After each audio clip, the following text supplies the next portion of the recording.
change. We're doing it at 5 this week because of a game that they're going to be broadcasting. So I'm glad that you're here with us an hour early. I want to open up with this little gospel thing. Send this out to my buddy, Pastor Jonathan Curry, out at New Bethel Baptist Church in Shelbyville.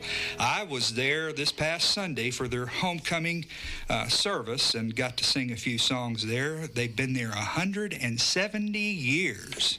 And so congratulations to those folks. We'll do a little thing that Ferlin Husky had out.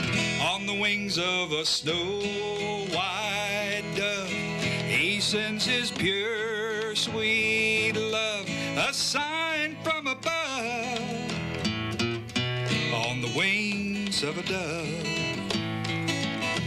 when troubles surround us, when evils come, the body grows weak, the spirit grows numb. When these things beset us, he doesn't forget us. He sends down his love on the wings of a dove, on the wings of a snow-white dove. He sends his pure, sweet love, a sign from above, on the wings of a dove. When Noah had drifted on the flood many days, he searched for land in various ways. But God said, told him, well done. He sent down his love on the wings of a dove, on the wings of a snow-white dove. He sent his pure, sweet love, a sign from above, on the wings of a dove. When Jesus went down to the river that day, he was baptized in the usual way. When John baptized God's Son, God told him, well done. He sent down his love on the wings of a dove, on the wings of a snow-white dove. He sends his pure, sweet love, a sign from above, on the wings of a dove, on the wings of a dove, on the wings of a dove.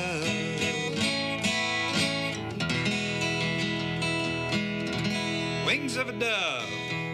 And we'll send that out to Pastor Jonathan Curry and all the folks at New Bethel Baptist in Shelbyville. And also, I want to do that in the memory of my sister.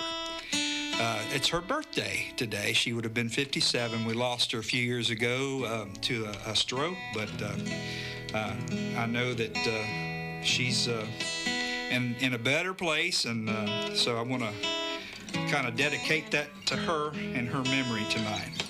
Well, we've got a fun guest tonight. I've known this guy for a good while now, for several years, and we're going to get to him in just a little bit. He's kind of one of these guys that he's multi-talented. I mean, you know, he can write some of the serious tear-jerking stuff, and then he can get those tears of laughter out of you too, you know. And I can only think of another guy that writes that way, and it reminds me of Ray Stevens. I mean, he has the kind of talent to kind of steer either direction. And so I thought I'd pull out this little tongue-in-cheek thing. I don't write a lot of funny stuff, but this is a thing that, you know, I had a little island rhythm going in my head, and I've always been a huge fan of the Bellamy Brothers and Eddie Raven and Jimmy Buffett, that kind of style of music. But I also had this line that kept coming to my head, and I was working as a machine operator. This is way back when I first came to town, and if you've ever watched Bart Simpson, his famous line was, "Eat my shorts." That's what he always said. So I said, but what if you lived on the islands, down in Bermuda, you could say, "Eat my Bermuda shorts." So this is a little thing I wrote called Bermuda Shorts. And back a few years ago, I got my friend Eddie Raven to come in and do a little cameo on the end of this, and it's out on my Heart of Texas CD that came out last year. This is called Bermuda Shorts.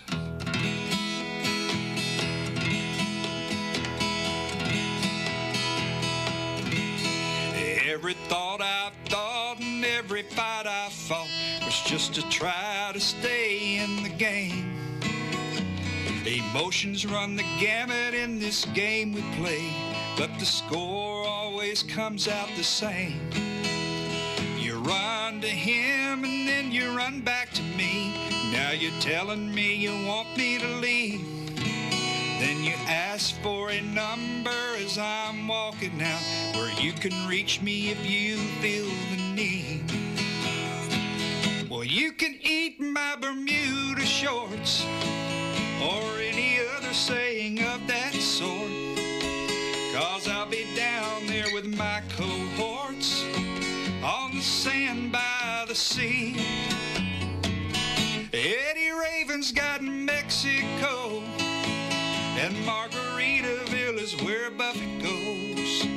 This little triangle's my place, to lose her memory. It only gets worse, Bill. If I can remember the second verse, that'd be... I'm down here funning it up, boy, I'm having a blast when I hear my cell phone ring. My buddies say, "Joe, whatever you do, please don't answer that thing." But I pick it up and sure enough, her number's right there on the screen. But just like in a Corona commercial, that phone skipped right over the sea, and I said, she can eat my Bermuda shorts, or any other saying of that sort, 'cause I'm down here with my cohorts on the sand by the sea. Eddie Raven's got Mexico, and Margaritaville is where Buffett goes. This little triangle's my place, to lose her memory. Bermuda Triangle's a good place to go to lose her memory.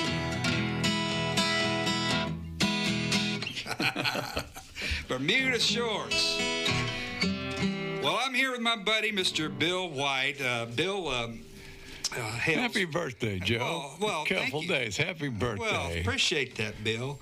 And, Bill is no stranger to the radio airwaves. In fact, he's usually, or in years past, has been on the other side of the mic, so he gets to be on the interviewee side. And that's difficult for me. It's not my hardest challenge when I'm a guest with somebody else is resisting the urge to interview the other person. It's just natural.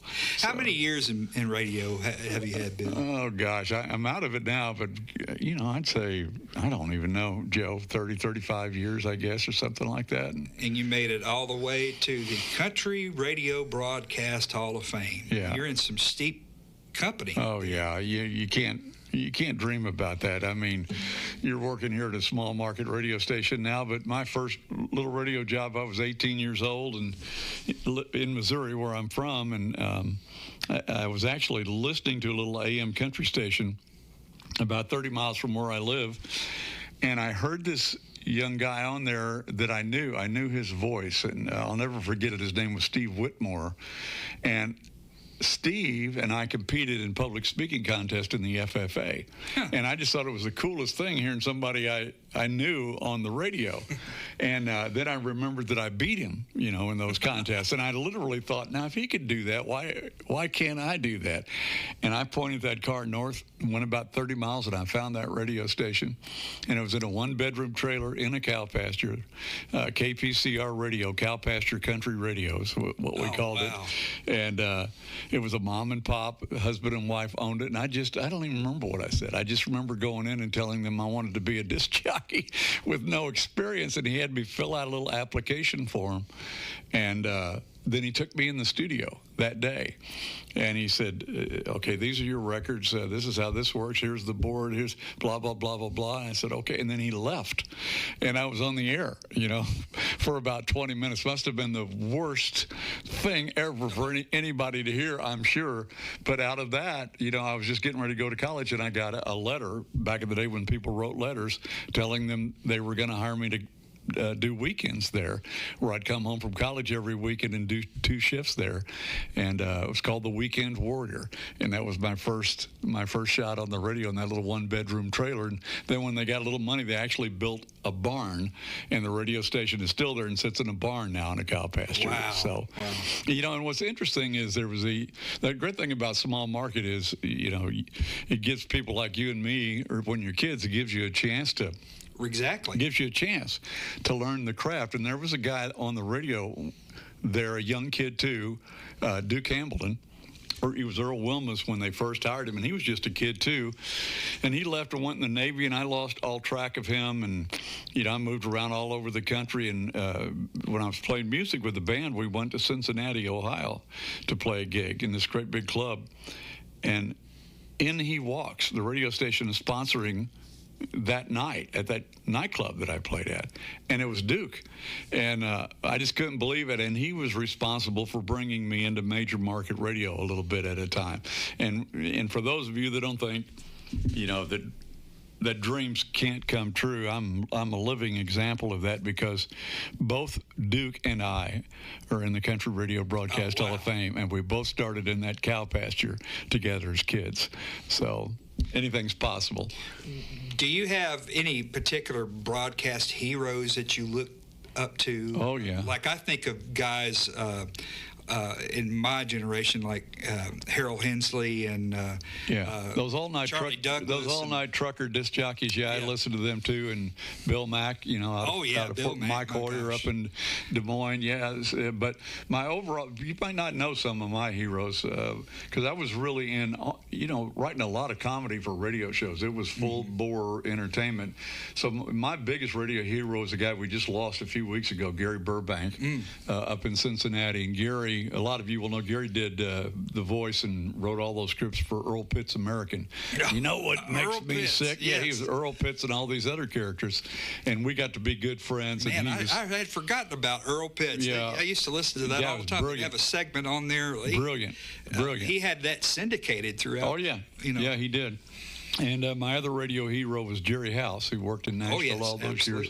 Brilliantly funny. And also a great songwriter. Yes, yeah. Wrote a lot of creative guy. Great hits. So what? A question that I thought of a while ago that you might have an interesting take on.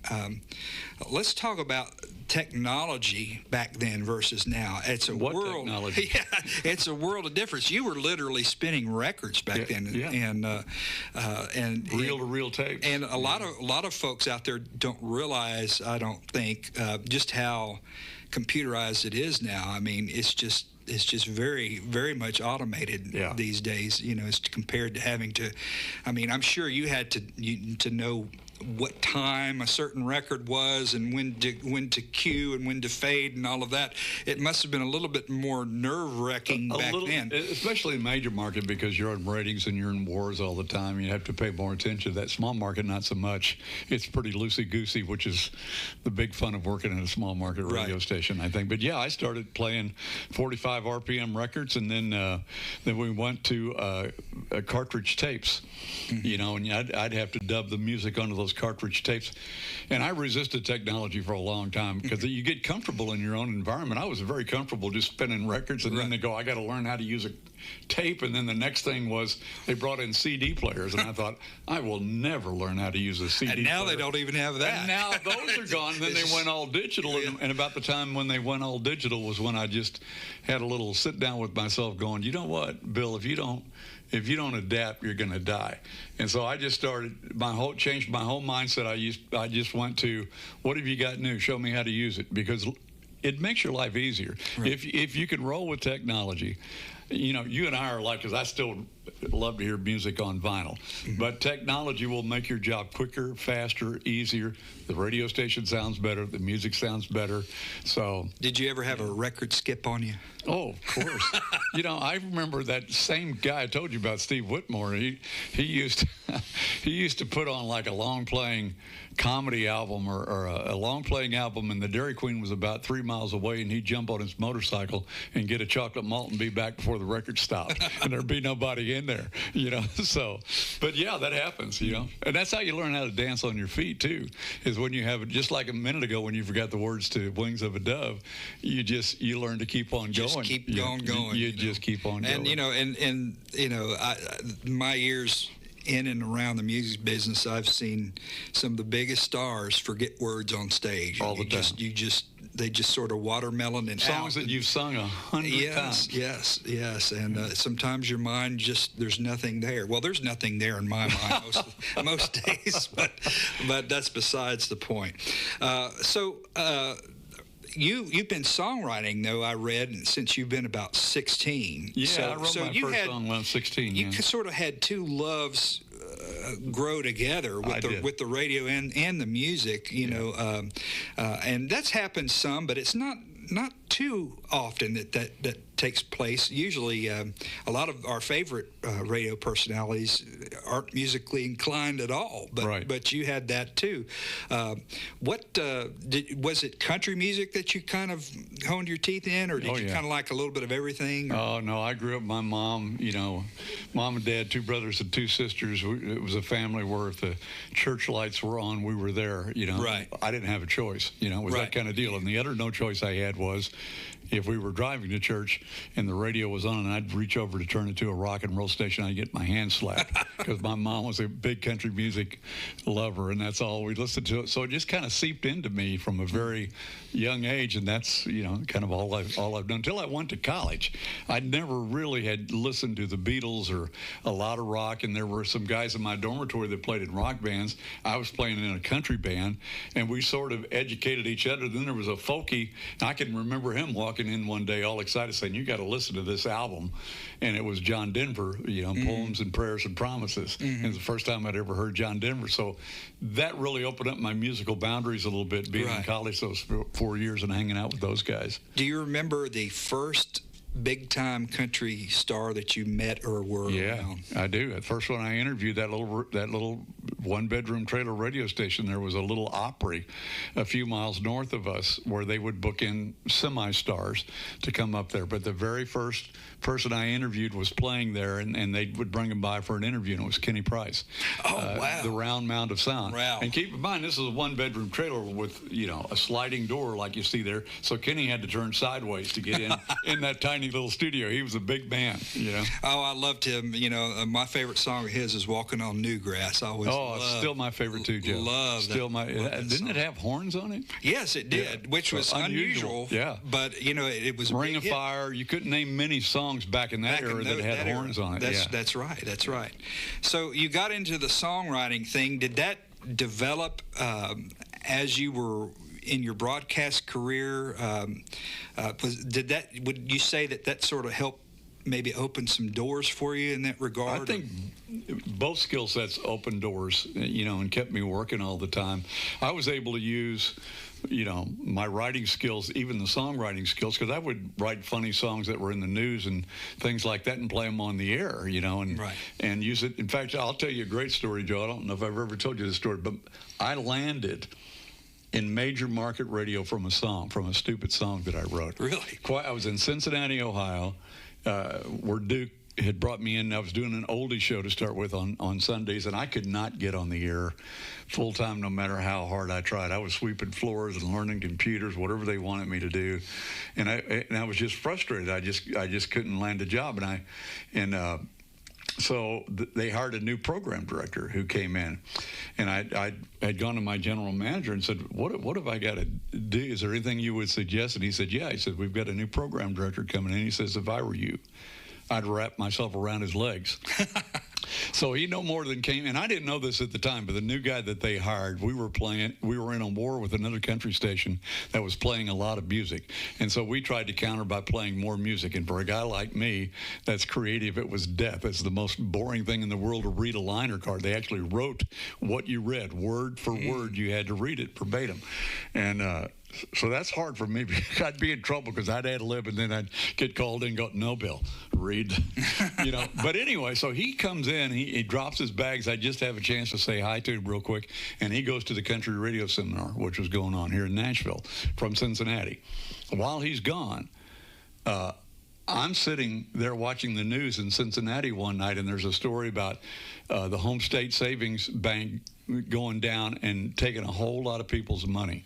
And it was over in Newport, Kentucky. If you know the area, Newport is part of the geographic listenership of Cincinnati, right across the river. But it always had the reputation of gambling, and all the bad stuff was Newport for years and years and years. Now, they spent millions to clean it up, and they were doing that at the time. But here comes this story on about that. So I went in the next day, and the morning guy at the time, who'd been there 15 years, also played guitar and played country music. And so I sat down and wrote a parody of 7 Spanish Angels into 7 Newport Angels about 7 prostitutes that were upset because they lost all their money in that bank. And so I played it for Larry, the morning guy, and he liked it. We just went in a little studio with our guitars, and we just recorded it, and he played it the next day a couple of times. And that night, I went home. And I turned on the TV news, the NBC affiliate, and there's the mayor of Newport, Kentucky, calling our radio station every name in the book. We've been cleaning up this city. He was so upset. And I looked at my wife and I said, I am so fired. And it turned out to be just the opposite thing, because this new program director came in and he wanted full-blown entertainment. He wanted to stir up controversy. He wanted comedy. And the next thing I know, he called me and told me I'm going to be part of this 7-person morning team that he was thrown together, a complete zoo, and with a stand-up comedian that wrote for our show at the time. And that's where I learned a whole lot about stand-up comedy and writing comedy, was from him all those years. Like the Earl Pitts things, we had characters that we wrote for. We wrote funny songs. It was just constant material. That makes a morning program. I mean, all of the biggest morning programs that you hear have those funny little skits. Now, they don't do sketch comedy so much. That's kind of gone on. In Milwaukee, it was when comedy changed on the radio for me, because my general manager, rightly so, said, are you watching Seinfeld? And I hadn't watched it yet. And he said, you need to watch Seinfeld. He said, this is where we're going. Kind of comedy. And that's more what radio is now. It's about what you're doing, Joe. You talk about your wife. You talk about your life. You talk about going to church. And that's you don't hardly ever hear a bit anymore, sketch thing. It's, you move. But there was an art to it. Oh, there was an art to it. Yeah. Well, hey, why don't you play us something? I don't really have anything in mind right off, so just play anything you want to. I've got. I may have a request later, and you may, if I'm putting you on the spot, you may deny it. But I do have a favorite song that you do. All right. Well,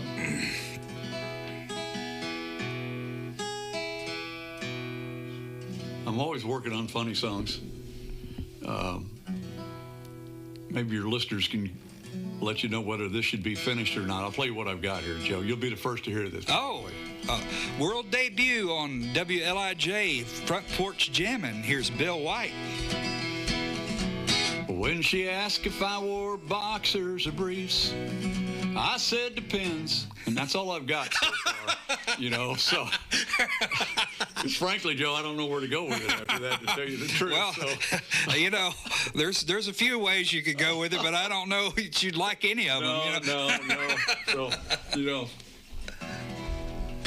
well, since we talk so much about radio there, I'll play you a radio song. I had a writing appointment with myself one day, and neither one of us had a good idea. You know, and they always say when you're a writer, if you don't have an idea, write what you know, write about something you know. And I thought, well, I'd never really written about the radio part of my life, a song, and I wanted to do that, and did. And I'll tell you this because you won't understand if I don't tell you this story, because it's tucked into this song, which is 99% true. When they put me in the Country Radio Broadcast Hall of Fame, Billboard magazine called and interviewed me. And one of the questions they asked me that day was, I was on WSM FM at the time. They called and asked me, what do you think was your best day on the radio? And what do you think was your worst day on the radio? And I said, well, it was the same day. And they said, well, how's that? And I said, well, I was on the air at WSM FM one morning, and it was a Thursday, which means it was Songwriters Corner Day. I insisted on having a day where I could bring, like you're doing, a live songwriter in. And Bruce Robinson was going to be my guest today. And he had just walked in, and I was a big fan. He walked in about the time the phone rang, and it was my program director, and he said, do you have your TVs on? And I said, no. And he said, well, turn them on, and turn them on right now. And so my producer turned around and turned on a bank of televisions on the back wall, and the microphone is live. I'm talking and trying to figure out what I'm seeing. And when the second plane hit the second tower, then I knew, you know, what was going on.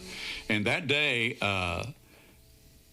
every radio station in Nashville went to their national affiliates, ABC, CBS, whoever their national affiliate was. For whatever reason, my program director left me on the air all day from about 5 in the morning until about 8 o'clock that evening. And we covered the story with Jimmy Carter and some of the local folks and people that were on our staff there, and just opened up the phones and let people cry, you know, if they needed to, and tried to hold their hands and make sense of what was going on. So I say it was the best day of my radio career, because it was an honor to be that guy, to be that hand to hold, you know, like that. And it was the worst day for all the obvious reasons. But I don't know if you've heard this or not, but if you haven't, you'll appreciate this, friend.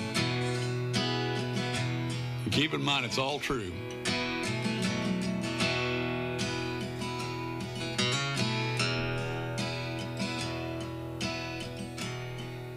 Oh, I played Hank, and I played Cash.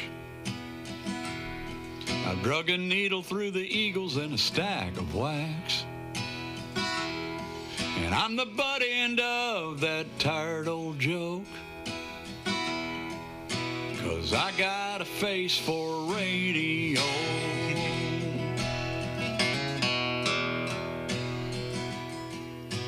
Obituaries and birthdays, well, I've read them both. They cut both ways. And I pimp used cars at sales remotes. Yeah, I got a face for radio, just a voice. Some folks like hiding behind an on-air light. Now they put my mug on billboard signs. Imagine that. Listen weekday mornings 5 to 9. But when I wouldn't play their dang 10 in a row, they fired my face from the radio. And I made you cry, and I made you laugh. I've helped you kill time in a traffic jam. Now when the towers fell, then the Pentagon, I held your hands on 911. It's election time, get out and vote. PSA face on the radio, just a voice that some folks like, hiding behind a blinking on-air light. Yeah, they hung my plaque in a Hall of Fame, next to other faces you can't name. But when they look at mine, they'll say, you know, he's got a face for radio.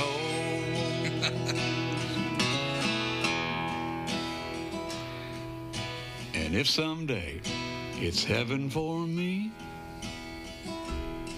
I hope I'll have a face for WGOD. Radio. Wow. Man, I love that. No, I haven't heard that. Oh, I thought you might like that. Man, you know, that's what I was talking about a while ago. It takes a certain, well, it takes talent to write a song anyway, but you blended the humorous and the serious. Yeah, there's a smile in there, and then there's a tear in there. Yeah, and that is life, and that's real. You know, that's life. Yep. Well, I know that a couple years back you had a pretty big cut on Hillary Scott's project. Yeah. It was a family project. Yeah. Hillary was a blessing. Yeah. And a song called Love Remains. Well, the album was Love Remains, and your song was Safe Haven, which was written about Hillary's grandfather who had cancer and died, and that was written completely about her grandfather, you know, and it turned into this wonderful thing that touched a lot of people's lives and made a dream come true for me, because I got to put a Grammy certificate on my wall. Yeah. You know, the album won 2 Grammys that year. So, but you know, and then the other cool thing, because I'm a huge bluegrass fan. Yeah. And, you know, my favorite song, and I don't know if you do it, and if you don't, that's fine, but my favorite song is a song that Del McCoury cut of yours. Oh, I've never done that, Joe. Called Once Again, and you don't have I didn't know that you'd heard that. Yes. And if you've heard it, what's so great about that is Del he will do anything. I mean, people think Del McCoury is a traditional, took the place of Bill Monroe, that hardcore, but he's not. You know, he's very progressive. And our song that I wrote with Josh Schilling, Josh is a great piano player, great piano. He was out with Winona right now, but he played in a wonderful group called Mountain Heart for years, and he's just a monster talent.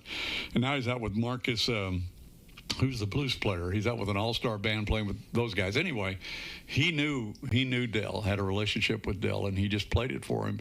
And it was a piano-based song. Well, yeah, that's what I was going to say. That's the piano-based song. That's the thing, because I'm all about Del McCoury. I mean, I've listened to Del McCoury, you know, all my life, even going back to the 70s, some of the Rebel albums that he had out then. And, you know, what struck me when that song first came on is you hear that piano and like, whoa! I know, a bluegrass piano. I know. And some people get upset. He's I don't. Well, what did he have? He brought an electric guitar one year to the IBMA award show, and some people, the purists, got a little upset. I hear, but he doesn't care. Yeah, well, folks used to get on Jim and Jesse and the Osbournes too, because they had steel guitar all throughout a lot of the records and drums. You know? Yeah, Skaggs had drums. But you know, they shouldn't complain too much about a piano, because technically that is acoustic. You know? Yeah, it's a big acoustic instrument, but yeah, it actually sounds like, if you ever listen to the cut, and I can't play, Joe, I wish I could, but it sounds like a Jerry Lee Lewis song. Yeah, is what it sounds like. Like one of his slower. Yeah, you know. Yeah, like a Jerry Foster, Jerry Lee Lewis, that kind of cut. You know. Man, that is awesome. And but he sang the heck out of it. You know? And you've had several bluegrass cuts. Oh, a lot of them. I know that you had the #1 country bluegrass gospel thing with. He's a Comin' with Darren and Brooke. You had a couple of #1s with them. Yeah, I've had a lot of songs that we've had a great relationship, and now they're writing. So the three of us write. But I probably had 8 or 9 cuts with Darren and Brooke, you know, through the years, and a single Wildflower too here last year that did really well, you know, for them. And I've got a Daly and Vincent cut coming this year that I'm excited about too. You know, so I got signed to a bluegrass publishing deal out of nowhere. It was the first writer they signed, 7 years ago, Billy Blue Records. Jerry Sally's the head of that, who's been a dear friend, and he brought me in as their first writer. And boy, that company has grown. And I don't know that I've written a bluegrass song before. Well, you have now. I've written a lot of them, and I'm writing a lot more of them these days. Well, that's awesome. Well, sing us another one. All right. Let's see. What should I do? I should probably have thought about what I was going to do. I never think about what I'm going to do. Well, we can do a Christmas song. Yeah, it'll be here before you know it. They're already pushing it, Joe. Yeah. It's punk and everything right now, but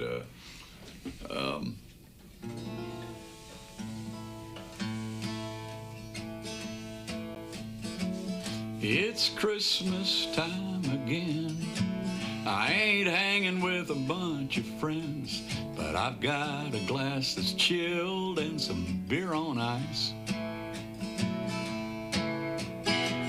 My Christmas tree's lit up, and so am I, so what? Don't you worry about me, no need to intervene, I'm all right. I ain't drinking alone, the dog's home. Now he never says a word, beats all I never heard. He never complains, always the same, not like her. And he barks, but he don't bite. Fetches my Miller Lights, and there's proof again. The man's best friend don't wear a skirt. I ain't drinking alone, no, the dog's home. Oh, I don't have to buy jewelry or take out a loan. He's happy with a new dog bone, and he's always there for me, and she never watered my Christmas tree. So if I howl at the Christmas wind, I promise I'll howl with him. I ain't drinking alone, I ain't drinking alone, I ain't drinking alone, the dog's home. Merry Christmas.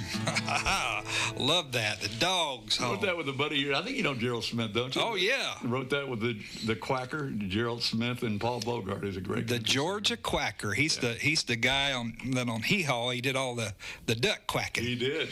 And they show the little ducks walking across the screen, and he quack them. And he's another guy. Gerald's one of those guys that can write funny and serious too. He's had some big hits. What Part of No for Lori Morgan, and he's got a funny song that I've always loved called Where There's a Will, There's a Relative. Yeah, I love that song. Yeah, that's my favorite song with Gerald's is Shorty Was a Big Man. Yeah, that's a good song that's too. That's a great tune. Some good stuff. But coming up near St. Louis, do you have an affinity for the St. Louis ribs, the style of barbecue? Gosh, it's been so long that I lived about 50 miles from St. Louis. So the short answer is no, but they have a barbecue sauce there that's the bomb, that's been famous for years, called Mauls, M-A-U-L-S, Mauls barbecue sauce. And if I don't get home much anymore. All my dad and mom are gone. Families all over the country these days, so I don't get home to Missouri much. But if I do go, try to grab. The conversation with me always goes back to food. I can't. Well, my not everybody's everybody has their thing about ribs. Some like dry rubs, some like it a certain way. I was in Cincinnati for so many years. I got hooked on a lot of the food there, and one of those is Montgomery Inn ribs, which is real famous there. If you've ever gone, that's the bomb. Their barbecue sauce. Do you do the great. Cincinnati chili? Oh gosh, yeah, it's the law. Skyline I'm addicted. Yeah, the Skyline chili. first stop, I'd look for the first one I could find when I hit Cincinnati. I just went and caught a couple of baseball games. And I was going to say, you're a big baseball fan, so you probably go up there a lot still. Yeah, not a ton, but I try to get up a couple times a year to see some live games for sure. Well, that's awesome. What's on the horizon for you? I know you've got a show coming up tomorrow, don't you? I do, yeah. I'm on the road tomorrow to Huntsville, and be down there with our buddy Jim Parker's going to be part of this one because he's from Huntsville with some songwriters, and we're writing songs with veterans for an organization called Freedom Sings USA, which is a pretty spectacular thing. You know, we do these retreats, and they pair us up with a veteran, and we write a song with them, and then that night there's a concert where we honor them and we play all those songs, and those nights will give you goosebumps, you know, some night. It's a red, white, and blue night for sure. It's always awesome to honor those. So folks. Doing that, and then I go next week. I go to Port St. Joe, Florida, for a songwriters festival there, and then I go over to Gulf Shores for 5 days for something called MODEM, Meeting of the Minds, which is the biggest gathering of parrot heads in the world every year. Wow. And I've gotten locked into that world, and I'm going to be co-emceeing the event and playing 4 or 5 times. Wow. It's all beach, like your Bermuda short, you'd be playing that there. It's all these beach singers and trop rockers that have made a living in that genre. You know, there's a big award show and now and everything, so that genre is growing too. So I do that some too, and then I still play. We've got shows coming up with Linda Davis and Lang Scott, who I play with. You're on the road a lot with those guys. Yeah, and I play with another trio called Hits and Grins with Steve Dean and Victoria Veneer, and so it's a little. My life's interesting because it's this, and that. Victoria Veneer and I have the same birthday, so her birthday is Saturday as well. Oh, is that? Well, I'm glad you told me that. Happy birthday, Victoria! Yeah, I can always remember that. You know, we get to share it with Gene Watson and Paulette Carlson. There's a good one. And Dottie West's birthday's tomorrow. Yeah. So yeah, they're having Linda's playing in a Dottie West concert of some kind. I know with Bobby Tomberlin and some of my friends. Yeah. So. Well, I tell you, Bill, we've got a few more minutes. Now I'll probably do another song here real quick, and then maybe we can get another one. I was going to ask you tonight, if you just tuned in, Joe opened by singing that old classic Furlan Husky song, "Wings of a Dove." That last verse, was that on the record? No, it was not. I didn't think I recognized that. And he wanted to put it on there, and they wouldn't let him. You know. Well, there you go. So you heard something that was not on the record. But he always did it in his live shows. Okay. But I'm gonna pull out a song that I wrote for my granddad, and somebody that I sang this at the church in Shelbyville here this past Sunday, and they asked if I could do it tonight on the radio. And I think you've heard this one. It's called "Best Day of My Life."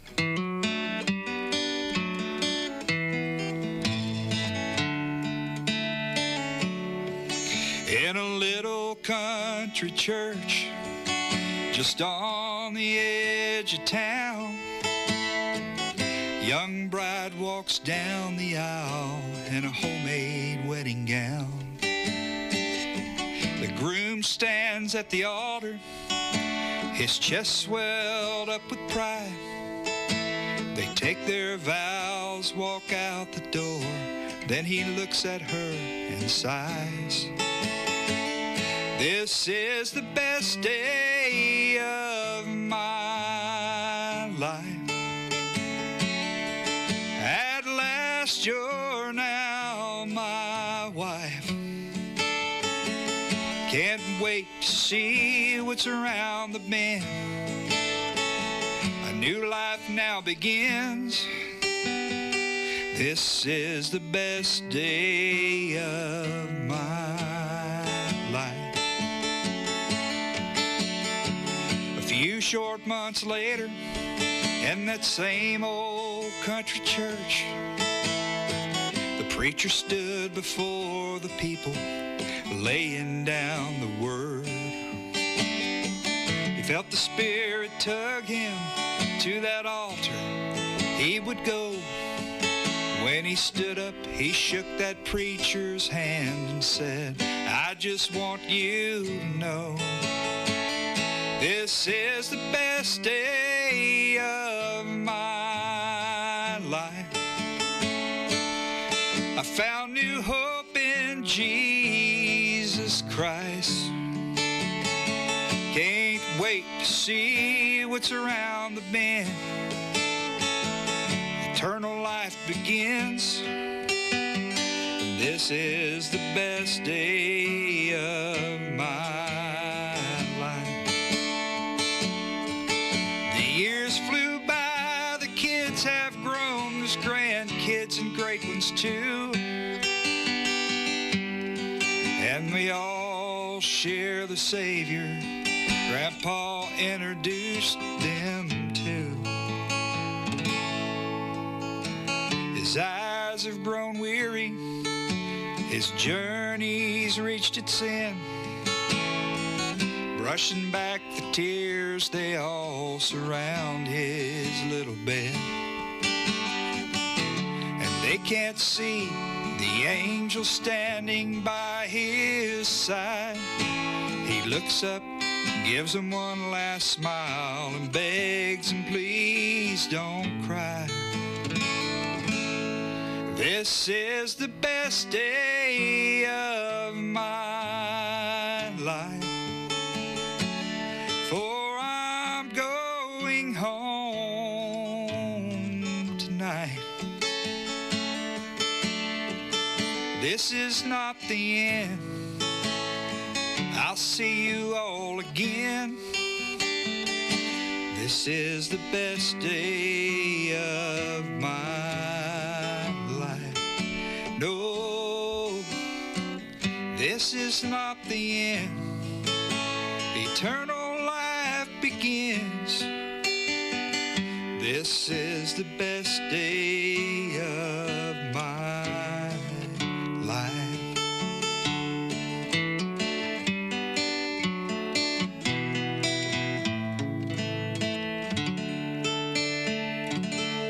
Go now.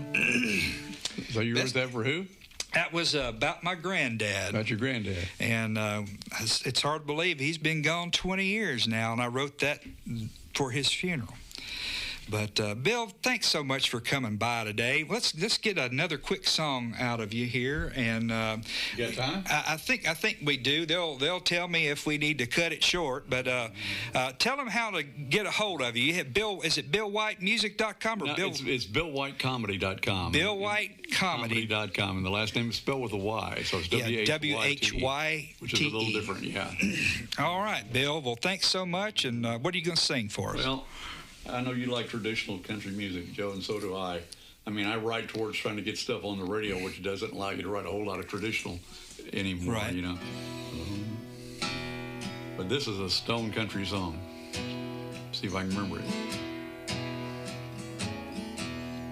I'm feeling lower than that bottle on the dresser.